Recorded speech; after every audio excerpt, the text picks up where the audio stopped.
This is a short tutorial on how to share files using Google Drive.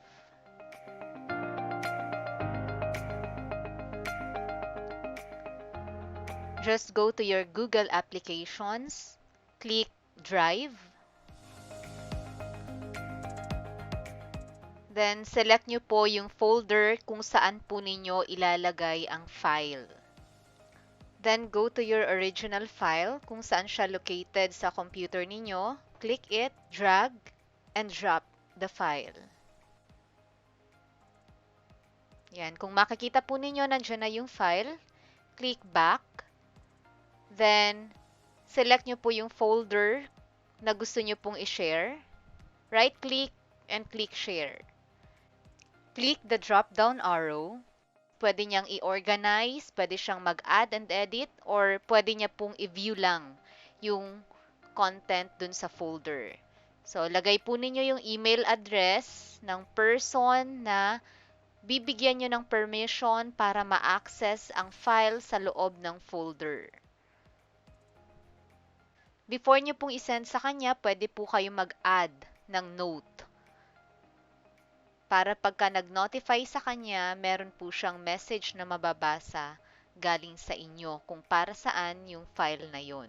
Right-click nyo po yung folder, then get shareable link. Pwede nyo pong i-turn on yung link to share, or right-click again, then click share. Meron po kayong option to share the link to anyone, pero pwede niyang i-edit or pwede niyang i-view lang. Then click done.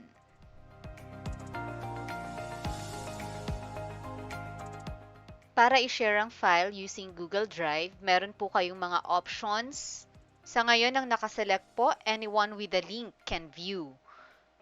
But you also have the option to turn the link off that only specific people can access. You can also select anyone with a link can edit, anyone with a link can view, off that only specific people can access your shared file through their email address na nilagay nyo po doon. So, only specific people can access your drive. If you select anyone with a link can edit, pagka sinend po ninyo sa kanya ang link, i-access niya po yon and pwede siyang mag-modify. If you select anyone with a link can view, pwede nyo na pong i-click yung copy link, then click done.